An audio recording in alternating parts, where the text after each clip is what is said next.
posibilidad de que en México también se acepte el matrimonio entre dos mujeres, entre dos hombres, y además que puedan ellos adoptar niños. Todo esto que estamos viendo ser sacudido con tantos problemas y confusos morales, éticos, que si la clonación, que la iglesia tiene opinión sobre la clonación, qué debemos hacer con las fertilizaciones in vitro, cuándo se permite el divorcio, cuándo no se permite el divorcio. Todas estas preguntas, cuestionamientos de carácter ético, moral y espiritual, ¿quién va a decirnos esta es la verdad absoluta? Un psiquiatra tiene una opinión, un sociólogo tiene otra opinión, un político tiene otra opinión, y el mundo está debatiendo alrededor de verdades relativas.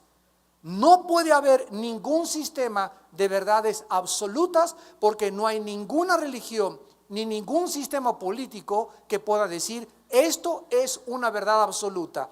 Las únicas verdades absolutas se encuentran en la Biblia.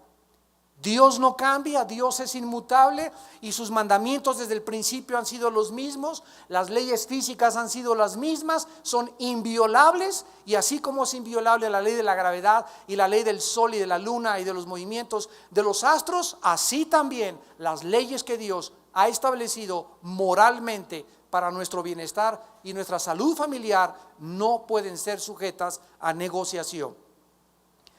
No solamente el primer libro de Samuel nos va a enseñar esta transición de la anarquía a la monarquía, sino que también nos enseña la importancia del establecimiento de la monarquía bajo la autoridad de Dios. ¿Quién fue el que estableció los gobiernos? Dios. ¿Quién estableció las familias?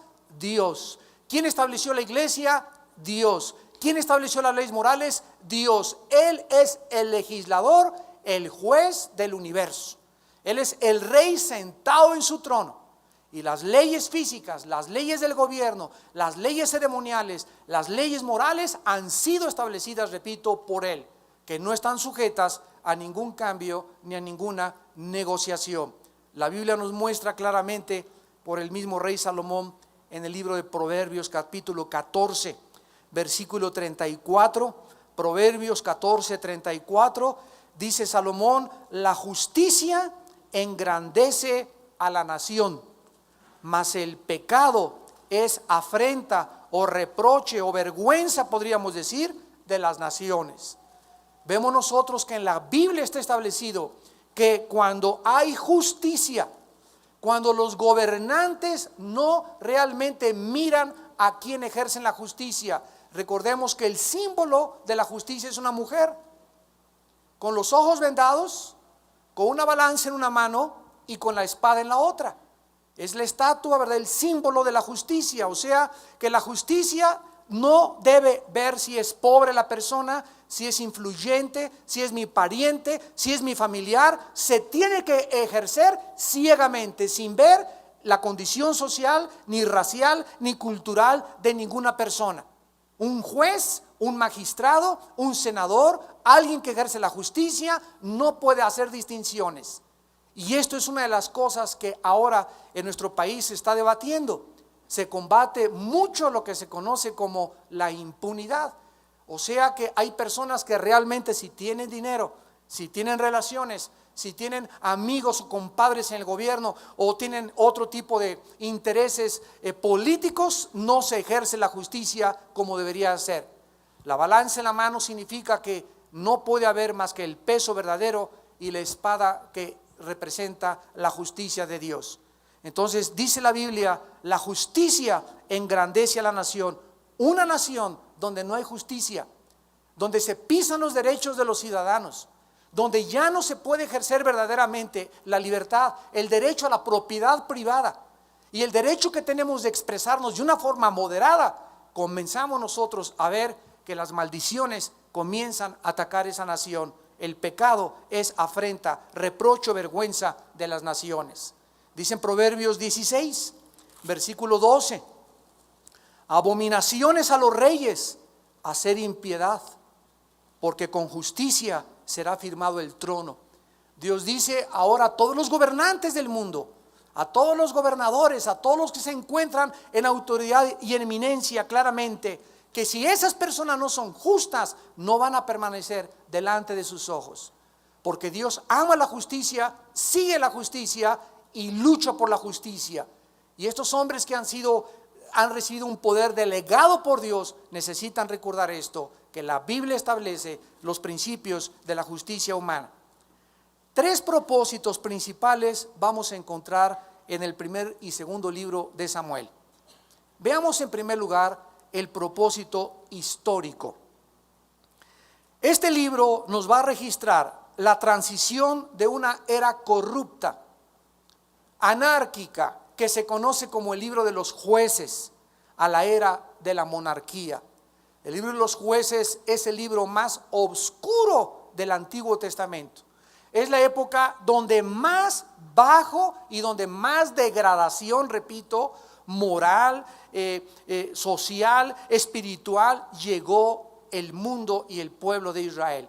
Donde todo mundo hacía lo que bien le parecía ante sus ojos, y se conoce como el tiempo de mayor apostasía. Apostatar significa salirse del camino o desviarse de la verdad. En segundo lugar, en el propósito histórico vamos a ver el comienzo de la monarquía, mostrando de qué manera Dios establece y dirige la monarquía desde su inicio.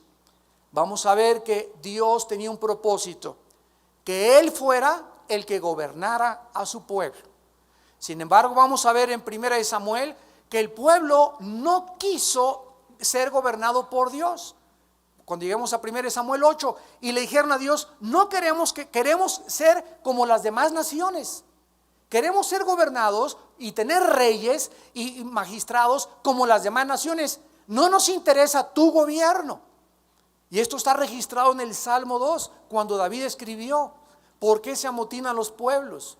Y las gentes piensan cosas vanas. Dirán, rechacemos a Dios y a su ungido, echemos de nosotros sus cuerdas, rompamos sus ligaduras y hagamos lo que nos da la gana.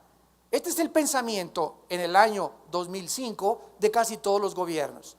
Cuando se junta la Organización de Estados Americanos, la OEA, que acaban de nombrar ahorita ya al presidente que va a ser un chileno, cuando se junta la Unión Europea, cuando se juntan las Naciones Unidas, cuando se junta la Organización de los Países del Tratado del Atlántico del Norte, la OTAN, cuando se juntan todas las naciones en diferentes representaciones, ninguna de estas organizaciones en el siglo XXI trata o involucra a Dios en sus juicios. Es más, todavía en Estados Unidos, que es el país con más costumbres y más tradiciones cristianas, ya quitaron una estatua a la entrada de la Cámara de Legisladores donde se encontraba una Biblia y donde decía, ¿verdad?, sin la justicia los pueblos perecen. Ya se está quitando la oración de las escuelas y está cada vez avanzando más la ola de la anarquía, de la apostasía, de la depravación sexual. Nos estamos enfrentando, y muchos de ustedes no están conscientes, a un mundo oscuro.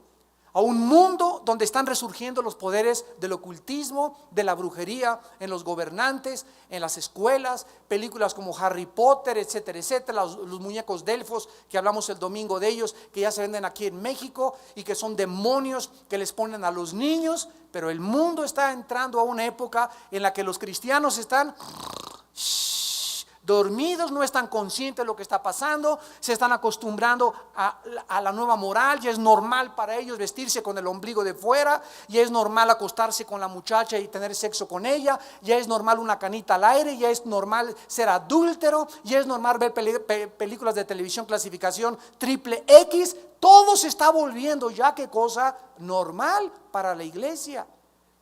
Y cuando nosotros como cristianos perdemos este discernimiento y esta sensibilidad al pecado, entonces no servimos más que para ser pisoteados por la gente. Cuando la sal pierde su sabor, dijo Jesucristo, no sirve más que para ser pisoteada y hollada por las gentes. Vamos a ver también un registro histórico de las vidas de Samuel, que es con el que vamos a iniciar hoy. La vida del primer rey de Israel, Saúl, y de David. También en el propósito histórico, el primer libro de Samuel nos va a mostrar cómo deben los reyes, los gobernantes, tener autoridad. Y cómo los gobernantes deben de gobernar bajo la autoridad de Dios. Su autoridad de los gobiernos que Dios les ha delegado es una autoridad para ser ejercida bajo la autoridad de Dios, ejecutando justicia y derecho y compasión de acuerdo a las leyes y a los mandamientos de la palabra de Dios. Vamos a ver también de qué forma se muestra el papel que los profetas jugaron en la vida de los reyes y de los gobernantes, exhortando continuamente al pueblo y a los reyes a que obedecieran la palabra de Dios. ¿Quiénes son los profetas actualmente en el Nuevo Testamento bajo lo cual nosotros hemos vivido? Todos los cristianos somos sacerdotes, todos los cristianos somos reyes y todos los cristianos somos profetas.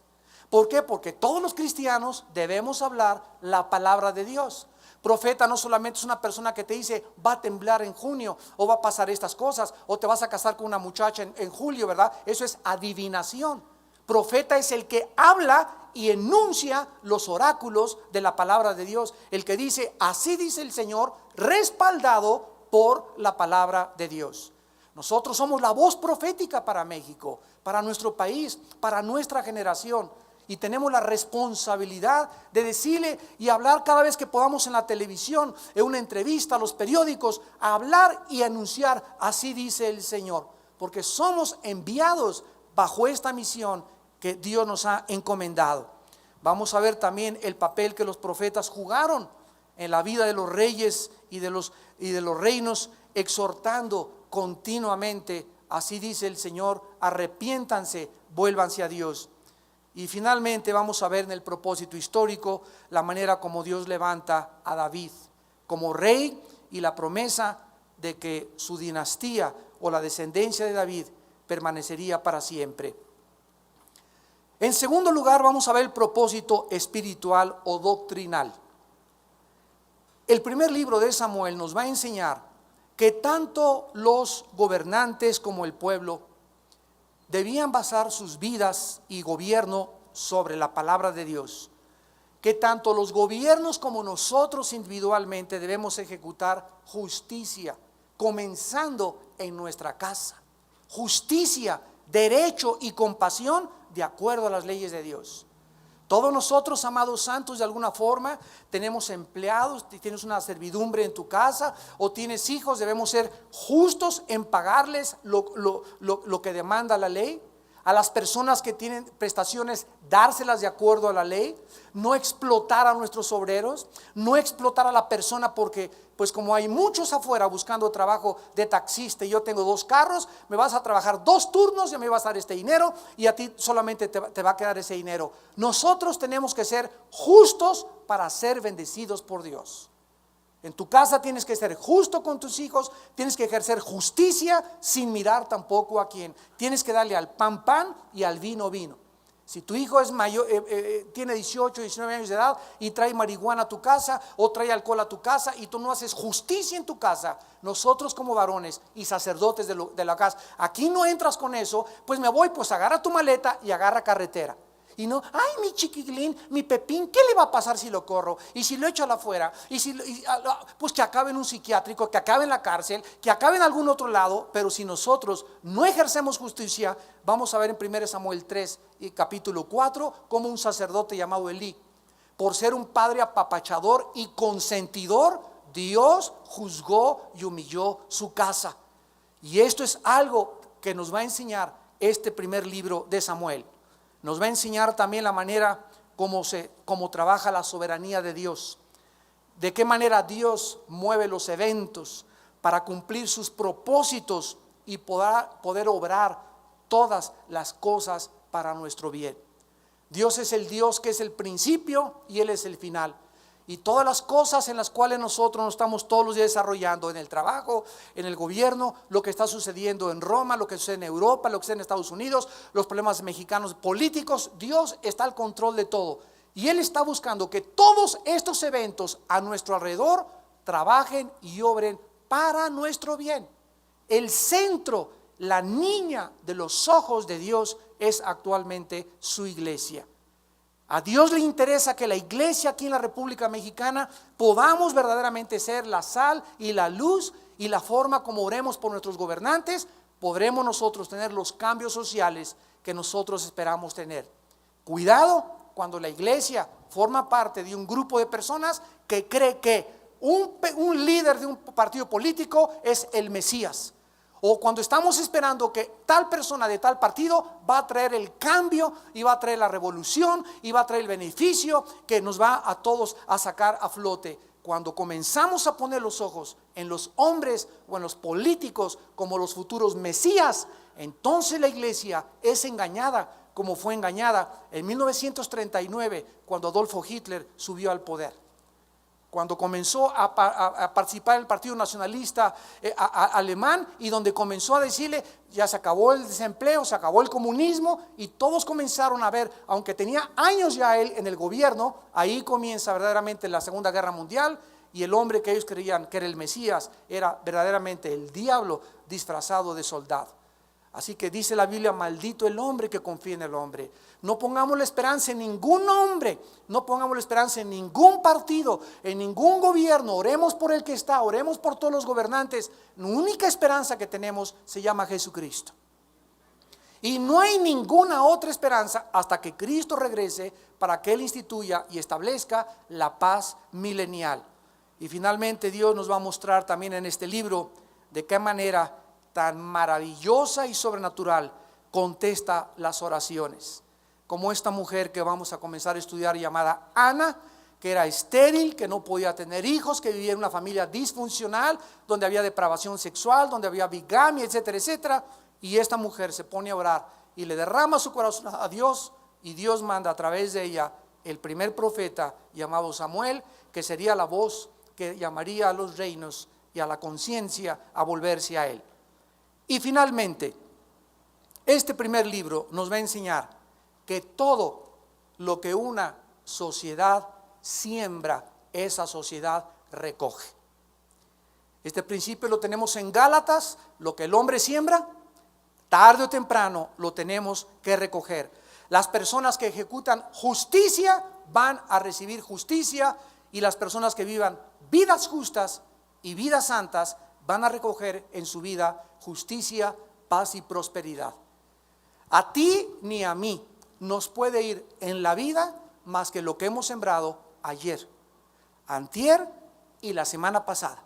Así que si ahorita estás todo mal y mal y mal y mal y mal, y no ves nada que crezca y no es fruto, no encuentras paz, no encuentras satisfacción, no encuentras dirección en tu vida, te encuentras confundido, etcétera, etcétera, es porque hace semanas o hace meses, eso es lo que tú has estado sembrando. No has querido oír la palabra de Dios, has cerrado tus oídos a la sabiduría de Dios, no has escuchado la voz de tu pastor, la voz de los profetas, la voz del consejero, la voz de la hermana, te has cerrado y has querido tú a caminar en la vida de acuerdo a lo que bien te parece ante tus ojos. Esto es vivir en anarquía total. No eres Dios, yo no soy Dios. No podemos nosotros creer que podemos regir nuestra vida de acuerdo a lo que nosotros creemos que es bueno y que es malo. Para eso Dios nos dejó su norma y su palabra, para que supiésemos exactamente que Él es el que nos puede decir qué es bueno y qué es malo. Muy bien, abramos pues en 1 Samuel capítulo 1 en esta tarde y veamos de qué forma se inicia el establecimiento de la monarquía o del reinado de los reyes mediante un nacimiento sobrenatural, donde nace un hombre llamado Samuel, que es de donde se deriva el nombre del primer y segundo libro de Samuel, que significa Shimuel en el hebreo, pedido al Señor. La palabra Samuel significa pedido al Señor. Hubo un varón de Ramataim, de Sofim, del monte de Efraín, que se llamaba Elcana, hijo de Jeroam, hijo de Liu, hijo de Tou, hijo de Suf, efrateo. Y tenía él dos mujeres, el nombre de una era Ana y el de la otra Penina. Y Penina tenía hijos, mas Ana no los tenía. Todos los años aquel varón subía de su ciudad para adorar y para ofrecer sacrificios a Jehová de los ejércitos en Silo, donde estaban dos hijos de Eli, Ofni y Fines, sacerdotes de Jehová.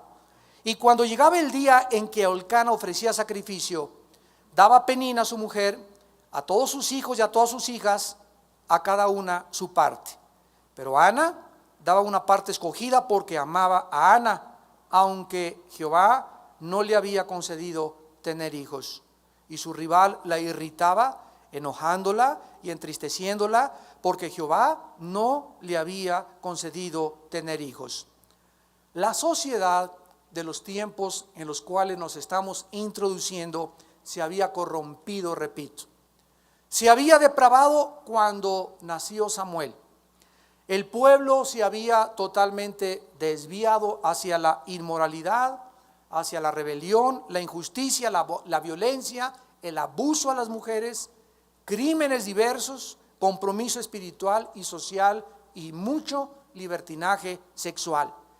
Pero en medio de esta sociedad inmoral y anárquica había ciertas familias que aún vivían con Dios y sus vidas demostraban que sí se puede vivir en medio de tantas tinieblas y de tanta corrupción y de tantas presiones filosóficas y morales. Sí se puede vivir en santidad.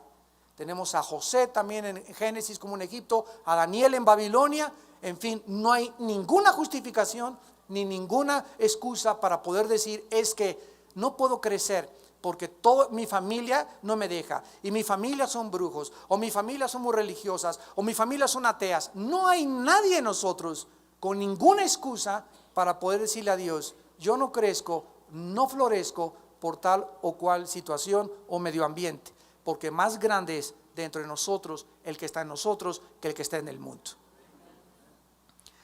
En medio de esta sociedad vemos pues a una de estas personas llamada Ana, la futura madre del profeta Samuel. Vemos que sus padres eran bígamos y eran carnales y se conformaban con las costumbres y modas y moral y cultura de sus días. El chulo del Cana tenía 2 mujeres. Él era un sacerdote, el Cana, sin funciones sacerdotales, y lo sabemos por la genealogía que hay en 1 Corintios 6. Esta familia provenía de la rama de los coatitas. Recordamos los que hemos estado estudiando el libro de los Números los domingos, que los coatitas eran parte de los levitas encargados de transportar el tabernáculo y descendían de la tribu de Leví, descendientes de músicos que servían en el tabernáculo y en el templo. Veamos rápidamente en Primera de Crónicas capítulo 6. Primera de Crónicas capítulo 6. Adelante de Segunda de Samuel y de Reyes está Crónicas. Primera de Crónicas 6.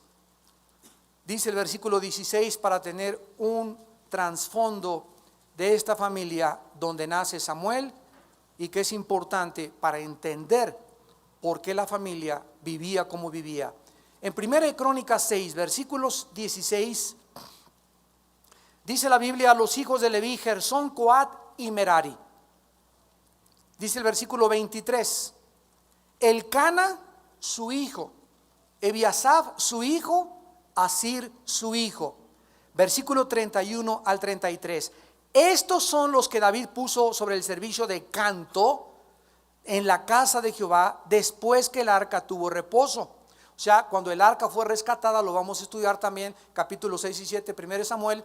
David pone el arca y entonces lo que hace David es levantar otro tabernáculo, pero ahora con cantores. En el tabernáculo de Moisés no había cantores, no había danza, no había nada de esas cosas. Y el pueblo se acostumbró a la religiosidad, a llegar a la iglesia y santo, santo, santo, y con el himnario aquí y todos fríos, sin realmente vivir, sin una adoración donde se entregaba el corazón a Dios, todo un formalismo religioso como actualmente en muchos lugares se sigue acostumbrando, donde la adoración es mecánica, es ritual, es robótica y ya no hay nada absolutamente del corazón. ¿Y qué hace Dios cuando ve al pueblo caer en la religiosidad? Le permite a David levantar otra forma de adoración.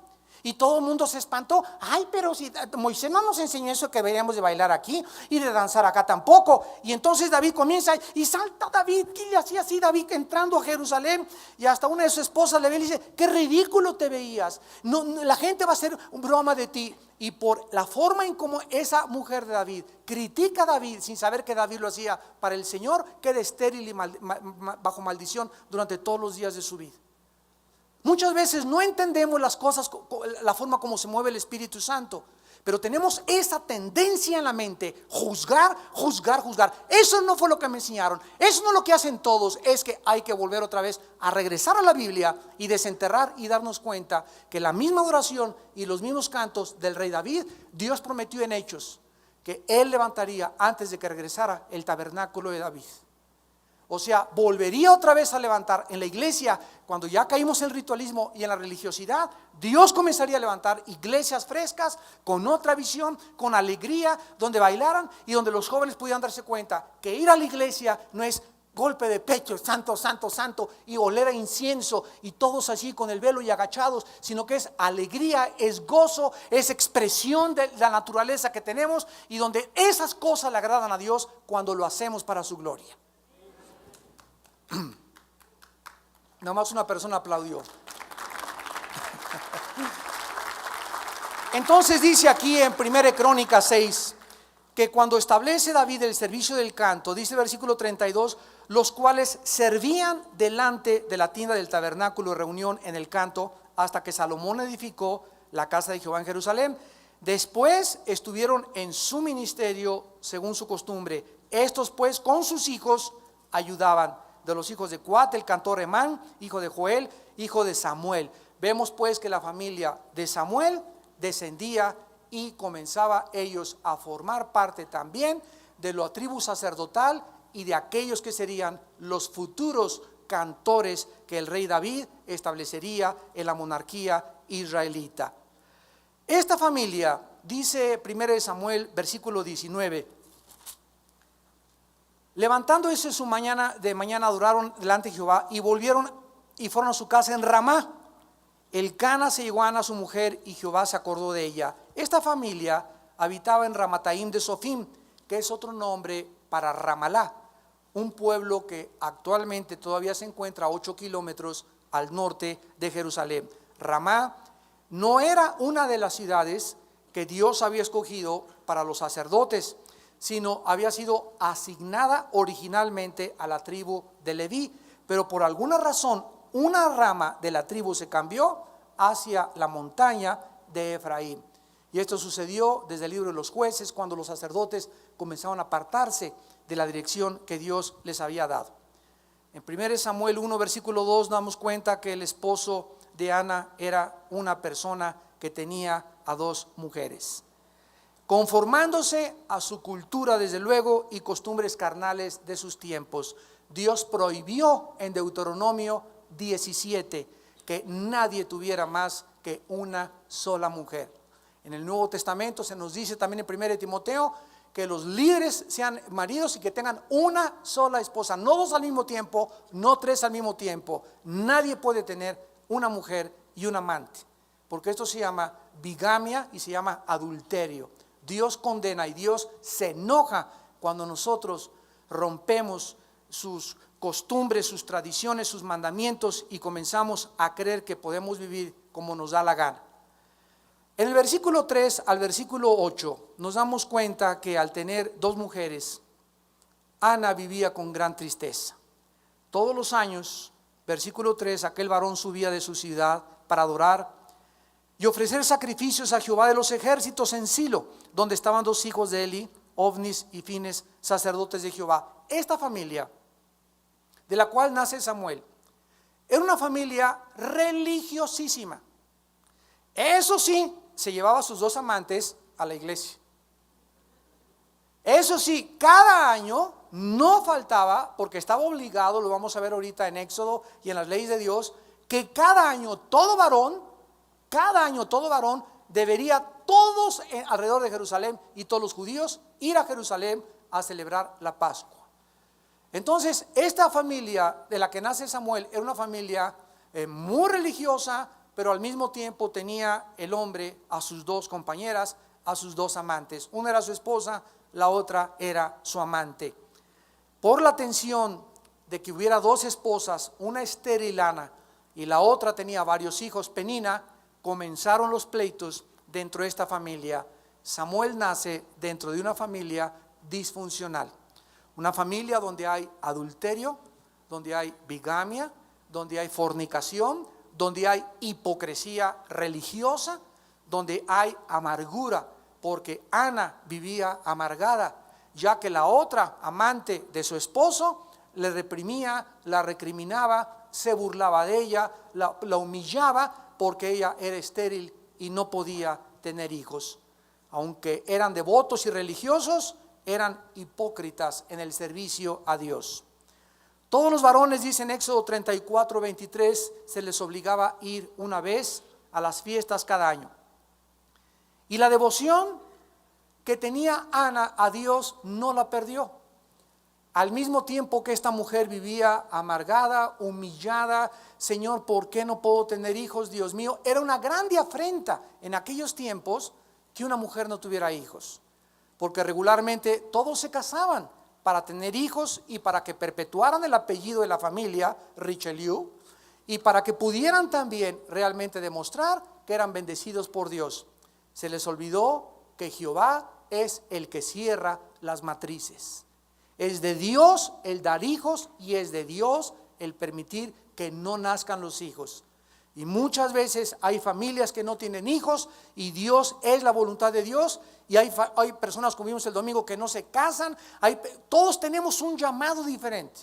Pero la presión de la sociedad, ya tienes 25 años, se te está yendo el camión, chiquita, y a ver si te casas, ya a los 30 no, y a los 30 no vas a encontrar a nadie, a los 35 menos, y ahí está la presión de la gente que se tiene que cumplir conforme a todas las costumbres de la sociedad, y se tienen que casar, y si no se casan, te comienzan a ver como rarito o como discípulo de Juan Gabriel.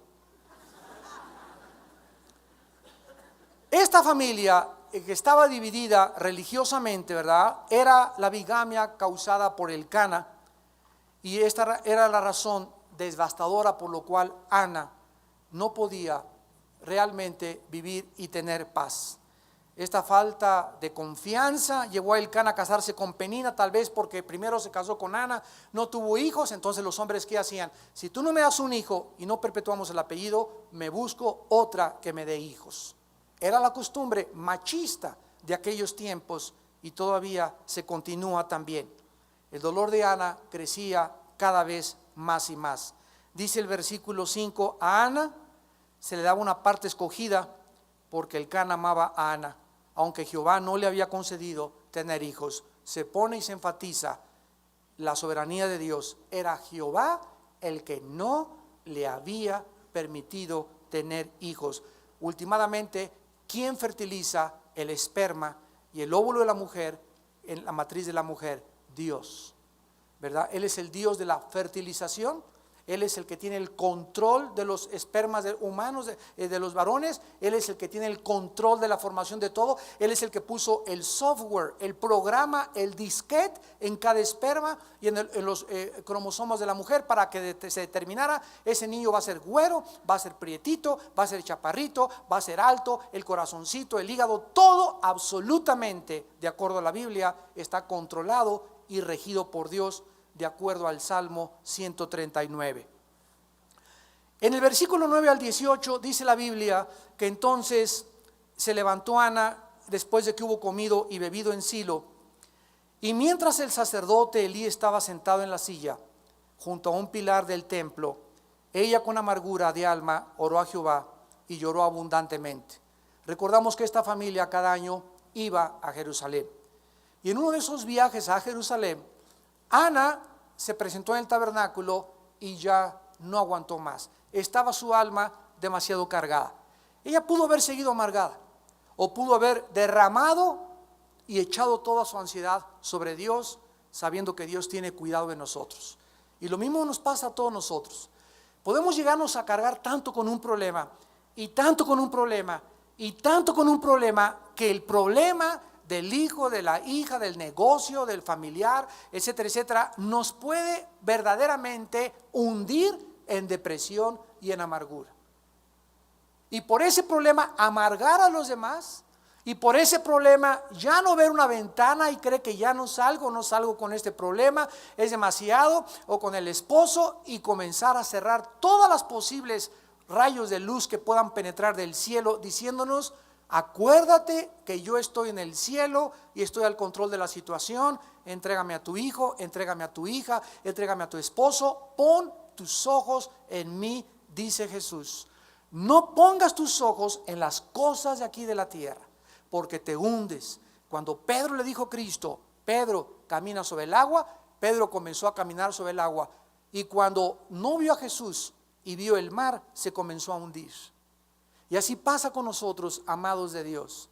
Si tenemos los ojos en Cristo, vamos a caminar sobre los problemas. Quitamos los ojos de Cristo. Ay, el problema. Ay, no hay dinero. Ay, no hay trabajo. Mi hijo está en las drogas. Mi hija se fue a la prostitución. Ya pasó esto. Ya pasó aquello. Ay, ay, ay, ay. Y te comienzas a lamer tus heridas y a convertirte en víctima. Te hundes y nos hundimos. Y no es justo. Porque tenemos que seguir viviendo. Y no te van a pasar 5 años de tu vida amargado, y nunca has tenido el problema y puro sufrir, y nunca has podido salir de ese hoyo, porque no quieres creer que la provisión del Espíritu Santo dentro de nosotros se le llama el Consolador. Híncate cuando estés bajo esta situación de agobio, de depresión, de cosas que no aguantas. Híncate y entrégaselo a Dios. Hay muchas veces que nosotros quisiéramos controlar las circunstancias y quisiéramos tener control de lo que va a pasar mañana, y control de la caída del peso, y control del gobierno, y control de nuestros hijos, y control de nuestro matrimonio, y nosotros no tenemos control de nada. De nada. No somos dioses. Yo siempre le digo a Dios: Padre Santo, yo no soy Dios para cambiar a esta persona. Yo no soy Dios para convencer a ese hijo. Yo no soy Dios. No somos Dios, Padre, yo no soy Dios. Ese es tu trabajo, Señor. Es tu responsabilidad. A mí dime solamente qué quieres que yo haga. Es todo lo que te pido. Pero tú eres el que tiene el poder, el que tiene el control, el que está sentado en su trono en el universo. Y Ana fue lo que hizo.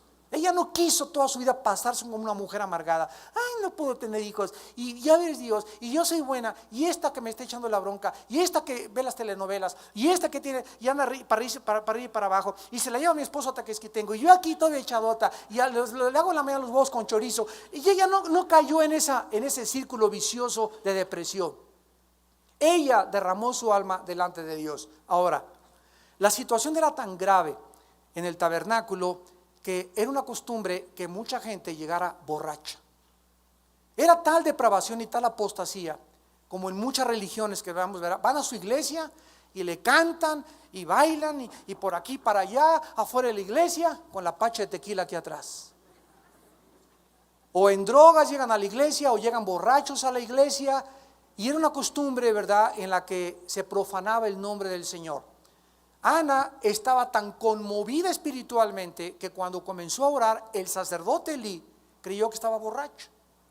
Y es cuando le dice en el versículo 10, ¿verdad?, derrama con amargura su alma y hace voto a Jehová. Versículo 11 diciendo: Jehová de los ejércitos, si te dignares mirar a la aflicción de tu sierva y te acordares de mí, y no te olvidares de tu sierva, sino que dieres a tu sierva un hijo varón, yo lo dedicaré a Jehová todos los días de su vida, y no pasará navaja sobre su cabeza. Mientras ella oraba largamente delante de Jehová, Elí estaba observando la boca de ella. Recordamos que Elí era el sumo sacerdote en aquellos tiempos del tabernáculo.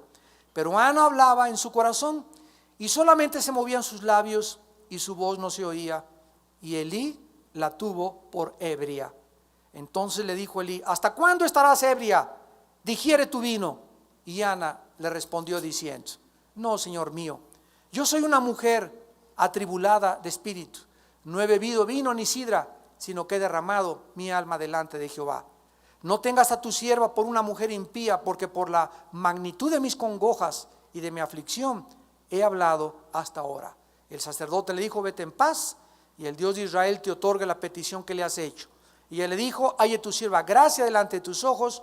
y se fue la mujer por su camino y comió y no estuvo más triste. Nos damos cuenta que cuando el sacerdote se da cuenta que esta mujer no estaba borracha, sino que realmente estaba derramando su espíritu, ella le dice: soy una mujer atribulada, tengo un problema grandísimo, pero yo quiero dejar aquí mi problema. ¿Y qué hace Ana a Dios? Oh Dios, yo te pido un hijo para mí. ¿Eso dijo? No. Hay muchas personas que quieren: yo quiero tener un trabajo. Y si yo nos contestara, nos preguntara: ¿para qué? Para que ni siquiera, si ahorita no me diezmas, ¿quieres que te dé un trabajo mucho mayor para que seas más avaro? Quiero casarme ya. ¿Para qué? ¿Para entregarme a tu esposa a mí? No, para que sea para mí, para llevármela yo conmigo a Cancún. Quiero tener una novia, quiero tener un novio. ¿Para qué te contesta Dios? Pues porque me siento solita. Entonces, cuando nosotros pedimos y pedimos mal, Santiago 4, Dios no nos los concede.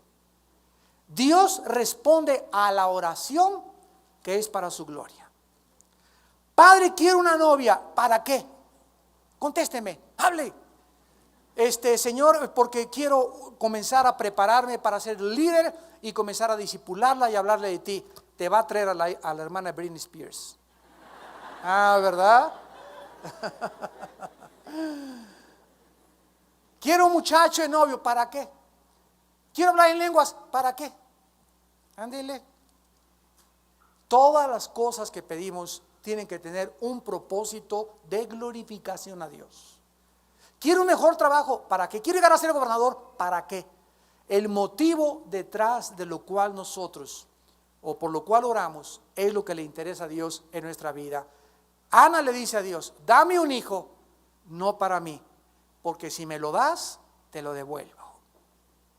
Lo entrego totalmente a tu servicio. ¿Saben ustedes el sacrificio que es cuando los hijos crecen? Llevarlos a una escuela, por ejemplo, internados, que no se recomienda a ningún niño chiquito, ¿verdad? Pues a los 13 o 14 años que los hijos comienzan a irse, que me quiero ir a Canadá, que me quiero ir a Europa, y nosotros los hemos criado, les hemos cambiado los pañales, y de repente entregar a nuestros hijos a su destino y entregarlos a una escuela, o que me quiero ir a Europa, estudiar 3 años y separarnos de ellos tanto tiempo, los otros que somos padres sabemos qué doloroso es ese momento, donde nos abrazamos en el avión, donde agarra el avión su hijo o mi hijo y se va, o tu hija, a un país extraño, y quién sabe por cuántos meses lo vamos a volver a ver.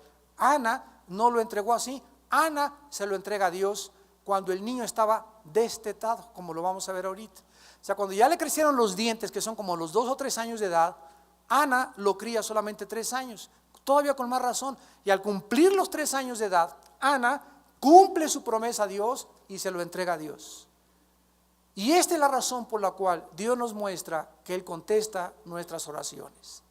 ¿Quieres una novia? Dice Cristo: primero entrégamela a mí. Discipúlala, porque es mía, es mi oveja, y ya que me la entregues a mí, yo te la entrego a ti, para que sea tu esposa. Pero si te entrega una muchacha a Dios y la comienzas a manosear, y se comienzan a propasar en caricias, y lo único que quieren es, verdad, estarse ahí acariciando, etcétera, etcétera, y sexualmente, y adelantarse y comerse la torta antes de tiempo, entonces Dios sabe que no te puede confiar. Si Él tiene una muchacha preciosa, digna, santa, futura misionera para tu vida, y a las demás que has tenido no las has sabido tratar, así te vas a casar con una de esas. Y de esas hay 1000 en la calle. Mujeres verdaderas, ¿quién la hallará? Su estima sobrepasa las piedras preciosas, dicen Proverbios 31. Así que Dios nos da lo que nosotros queremos. Dice uno de los salmos: amó la bendición y esta le vino. Amó la maldición, amó la maldición y le vino. No quiso la bendición y la bendición huyó de él. Lo que nosotros queremos ser bendecidos, Dios nos manda bendición. Amamos la maldición, amamos el pecado, profanamos sus leyes, recogemos exactamente lo que sembramos. Y finalmente nos damos cuenta que esta miseria de Ana llegó a su fin cuando derramó su alma delante de Dios. Le promete a Dios entregarle a su futuro hijo, y Dios ve y escucha el dolor y la fe de su sierva Ana. Al darse cuenta que ella decide, no voy a seguir con esta amargura, te voy a entregar mi corazón, te voy a entregar. Y es interesante que dice en el versículo 18 que cuando ella habló con el sacerdote y el sacerdote le dice, halle tu sierva gracia delante de tus ojos, dice la Biblia, y se fue la mujer por su camino y comió y no estuvo más triste. O sea que cuando ella vino ante Dios y le derramó su corazón a Dios, se levantó de orar y no siguió, sino que en ese momento ella, creyendo que Dios oye la oración, ya no quiso volver a amargarse, no quiso volver a estar triste. Ya dejé mi carga delante del altar de Dios. Ahora, Señor, como dice el Salmo 37, encomienda a Jehová tu camino y confía en Él y Él hará. Hace muchos años les conté la historia de una familia que me invitó a su casa a orar, por acá por nuestras colonias de Valle Dorado. Y llegué a la casa y me recibieron las hijas de la hermana. Como a las 8 de la mañana me invitaron a desayunar. Venga, pastor, a cenar. Como no. Llegué a la casa y tu mamá, le dije a una de las muchachas, está arriba orando, hermano. Ah, qué bien. 8:20, 8:15, 8:25, 8:30 y la mamá no bajaba. Le dije, oye, tu mamá está orando. Sí, ahorita baja y ahorita desayunamos en 5 minutos. Y bajó la hermana a las escaleras. Ay, hermano. Ay, hermano. Ay, hermano. ¿Qué pasó, hermana? Ay, hermano. Y me comienza a abrazar a la hermana. Ay, hermano. Le digo, ¿de dónde viene? De orar. Y le dije, regrésese. Así le dije, me acuerdo muy bien. Viene a orar, regrésese, le dije, porque usted no es cierto que estuvo de rodillas delante de Dios. Y me acuerdo que les compartí este pasaje de 1 Samuel de Ana. Le dije, porque cuando usted ora, usted lo tiene que hacer con fe, no dudando nada, porque el que duda es como una ola del mar llevada de un lugar para otro. Santiago 1. No piense pues quien tal haga que recibirá nada de Dios. ¿Qué cosa que hago? Cuando usted se hinque a orar, señora, crea que usted realmente le entregó ya su problema a Dios, a su hija, a su hijo, y levántese y ya estése tranquila, lávese la cara, alégrese, gócese y no esté más triste. Es la única forma de demostrar que realmente creemos que Dios contesta la oración. Pero no salgas aquí, tuvimos una reunión de oración ahorita antes de la conferencia y la tenemos todos los martes. No creas que cuando vienes aquí a orar, ay, y te vas igual que como tú entraste, no vas a recibir nada de Dios. O la oración cambia y transforma y crees que Dios te escuchó y que ya no tienes por qué estar triste porque Dios de alguna forma va a solucionar tu problema, o realmente vives en incredulidad.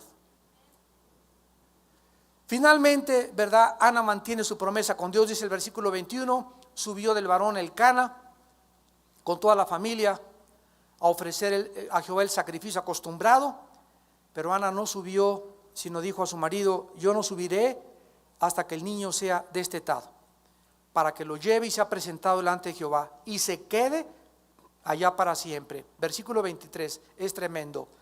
Y Elcana su marido le respondió, haz lo que bien te parezca, quédate hasta que lo destetes, solamente que cumpla Jehová su palabra. Y se quedó la mujer y crió a su hijo hasta que lo destetó, y después que lo hubo destetado, lo llevó consigo con 3 becerros, un efa de harina, una vasija de vino, lo trajo a la casa de Jehová en Silo, y el niño era muy pequeño. Aquí sucede algo extraordinario.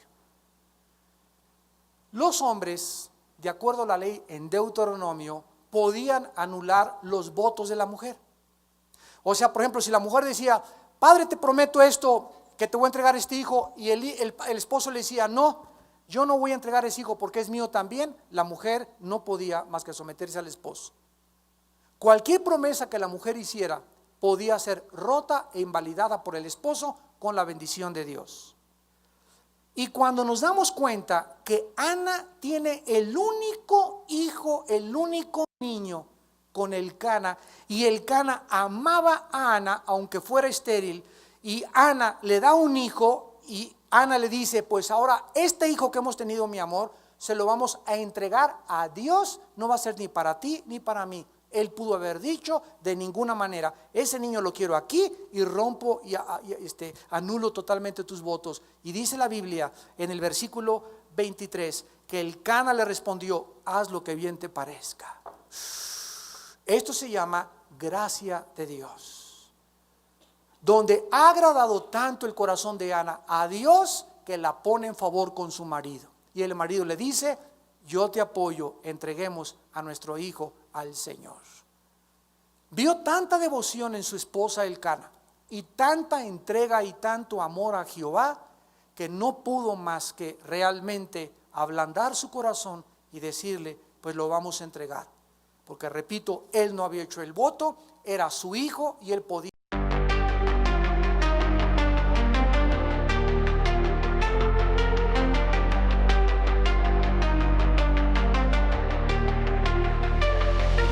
Walking through the city, lights flicker out. Silence screams from broken souls, no doubt. Concrete jungle traps us grinding down. Lost in the echo, shadows pull me drown.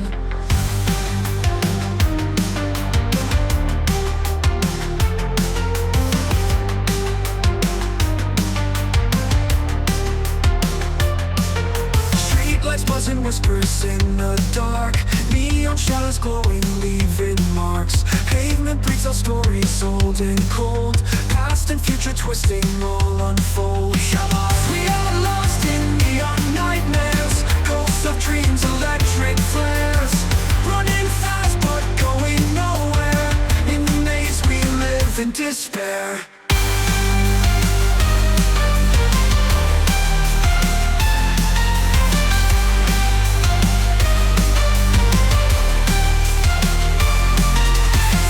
Rise mechanical and raw. Vocal cords electric through the straw.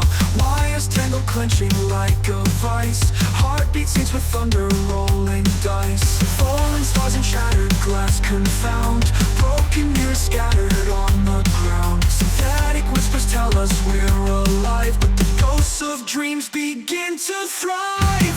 Hearts electric, pulses racing. We're lost in time, nowhere we'll ever learn. Haunting melodies, they fade away, but the memories are here to stay.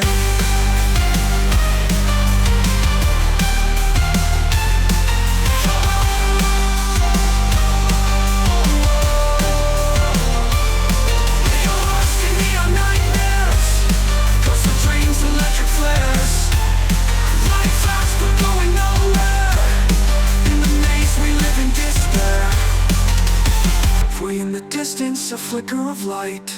A single star cuts through the endless night. A tiny spark, a whispered prayer. Maybe hope can bloom even here in the neon air.